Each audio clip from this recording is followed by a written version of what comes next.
الحمد لله رب العالمين والصلاة والسلام على خاتم الأنبياء والمرسلين وعلى آله وأصحابه أجمعين ومن تبعهم بإحسان إلى يوم الدين. علماء کرامو در رد الالحاد درسونه روان دي.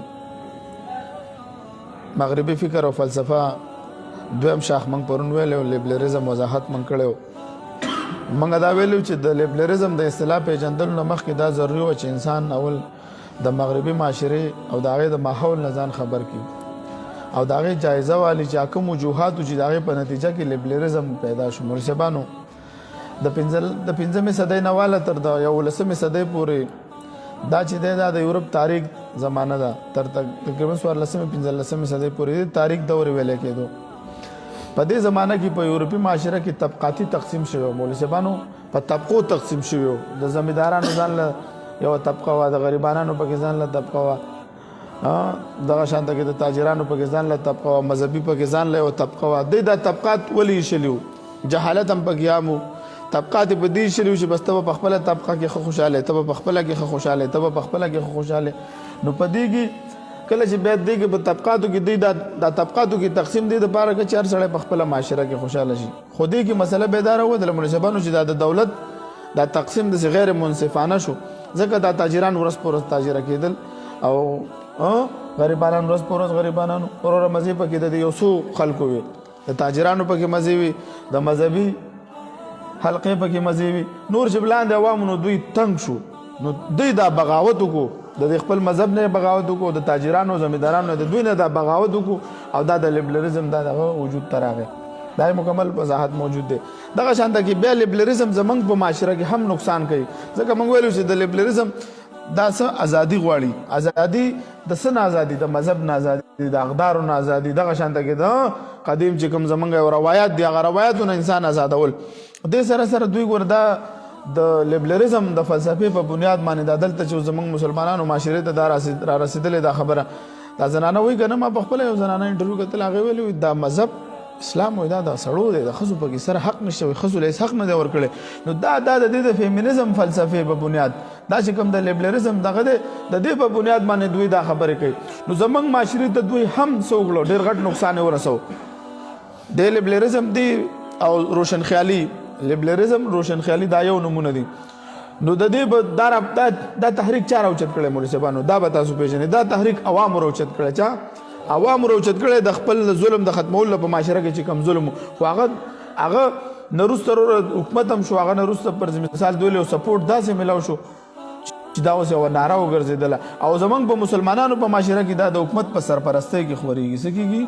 د حکومت په سرپرستۍ کې. ښه دا خو د دوی هغه دغه شو، پر مثال د لیبراليزم مختصر غونډه کې موږ هغه پرونی درس خلاصه بیان کړه. دغه شانته کې نن چې موږ راځو زموږ نن دریم درس دی، هغه څه شی دی؟ کیپیټالیزم دی. مولوي صاحبانو دا د هیومنزم معاشي نظریه ده. څه شی ده؟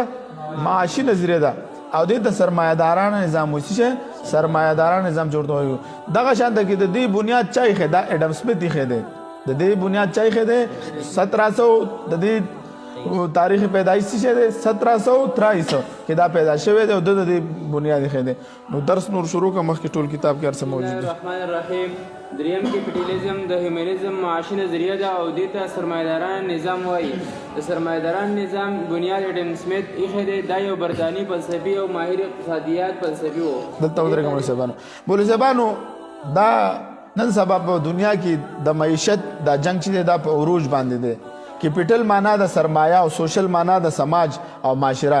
کله چې د سره به د ازم لفظ ولګولی شي نو دنه مراد بیا سرمایه‌دارانه نظام وي. د دې په مقابله کې بیا بل یو نظام دی چې هغه اشتراکي نظام دی. څه دی؟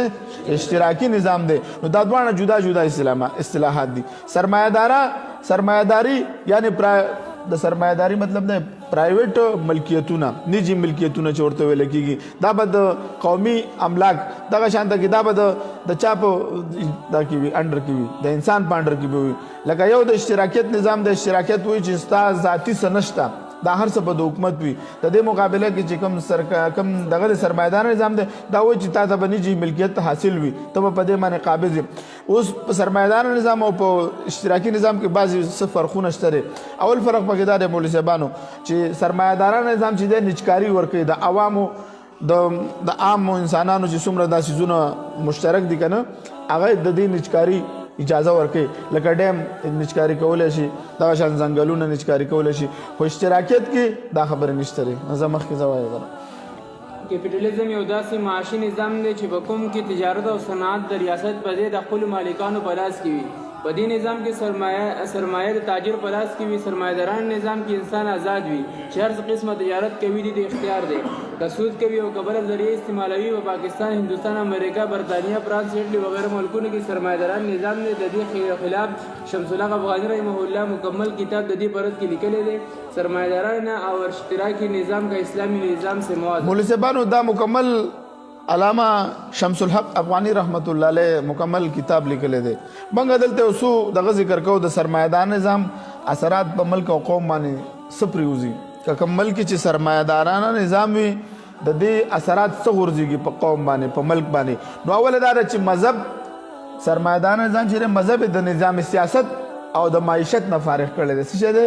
مذهب د نظام سیاست نه مستلی دی او د معیشت نه مست کړی دی. مذهب صرف د ګرجې پورې او د جمعات پورې محدود کو د خانقاه پورې.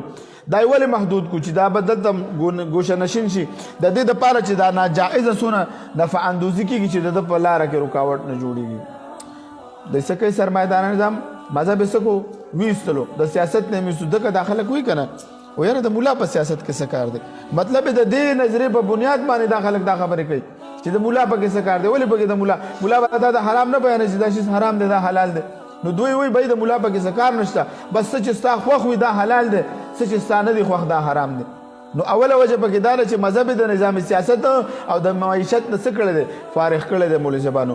دویم پکې دا دی په دې نظام کې تجارت صنعت او د دولت دا گردش چې دی دا په سود په جواري او په دې څیزونو باندې دی.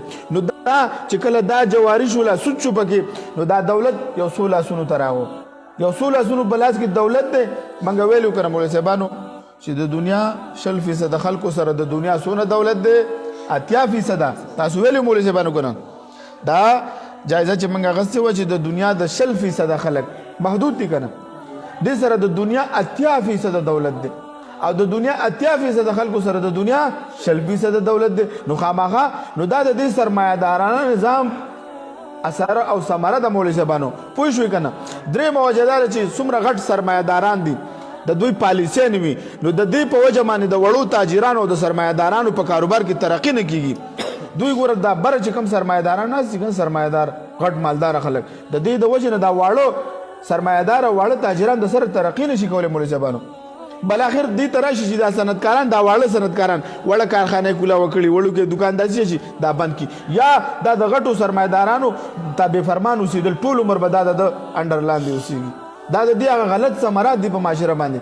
دغه شانته کې څلورم نمبر دا دی چې د غریب غربت ورځ په ورځ باندې زیاتېږي او د سرمایه‌دار په دولت کې ورځ په ورځ اضافه والی کېږي او متوسط طبقه ګوره متوسط طبقه دې ته وایي چې د دونه کاروبار برابر وي چې نه خو خپل نارمل ژوند تېرولی شي دا هم پریشانه وي ورځ په ورځ زوال ته ځي او نن سبا په معاشره کې وګورئ د سرمایه‌دار نظام په وجه متوسط طبقه هم نارو ته راله چې دوی څه وکړي د هغه خپل ضرورتونه هم نشي پوره کولی. دا د وړه کم ځای له ورسېدل مولوي صاحبانو 11,000 11,500 12,000 یار چې ته په 3,000 روپۍ تروړه واخلې د چا شپږ اته بچي وي او دا 2 ورځې د تروړه نه کېږي او دا 1000 روپۍ ګټي 2,500 روپۍ دې زه واخلي نو یار ته سوچو که یوازې دې وړو به دا د سرمایه‌دار نظام هغه اثرات دي مولوي صاحبانو د سود هغه نظام دی دلته نو دغه شی خو به کېږي که نه.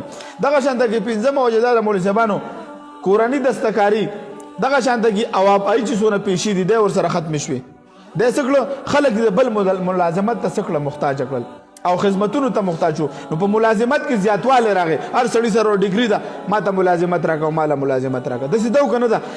دغه شانته کې نو د دې په وجه باندې د بېروزګارۍ شرحه زیاته شوه. سرمایه‌داران نظام سره څه شی وشوه د بېروزګارۍ مولوي صاحبانو شرحه ورسره زیاته شوه.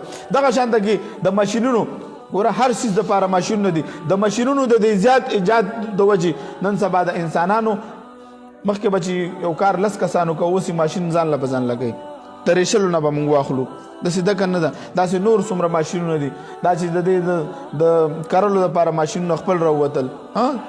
مخکې به ګوره ته څومره د خلکو په دې سيزونو کې کار کوو د ټولو به ورسره نظام روانو اوس د دې سيزونو په ایجاداتو سره هم بیروزګارۍ کې څه شی شو مولوي صاحبانو زیاتوالی راغی دغه شانته کې شپږم نمبر دا دی په کارخانو کې هغه مصنوعات تیارولی شي مولوي صاحبانو دا غلط ثمرات دي چې په کارخانو کې د دوی چې کومې دا کارخانې دي په دې کې هغه مصنوعات دوی تیاروي په کوم کې چې سرمایه‌دار ته ډېره منافع وي او دا خبره حقیقت دی د بازارونو ته تاسو ورشئ دلته یو څیز والی د کوم گاډو ماډو والا چې ولاړي دوی دا څیزونه راوړي کمزوري څیزونه یو ځل استعمال کو بیا د استعمال هم نه اکثر موږ داسې اغوستي دغه بنینونه دا جرسیانې دا کوټونه په داسې اندازې تیار کړي ډول ته چې وګوري ته به چې خدای پاکه دا خو دی چې یو ځلې واچوي چې بیا یې وینځي چې بیا پکې سم نه نو په کارخانو کې هغه مصنوعات دوی تیاروي چې کوم کې د سرمایه‌دار ډېره منافع وي د ملک او قوم فایدې ته نه ګوري سرمایه‌دار څه ته ګوري خپلې فایدې ته ګوري مولوي صاحبانو په بعضې وختونو کې بیا داسې د مضر صحت اشیا دوی تیاروي لکه ګوره دی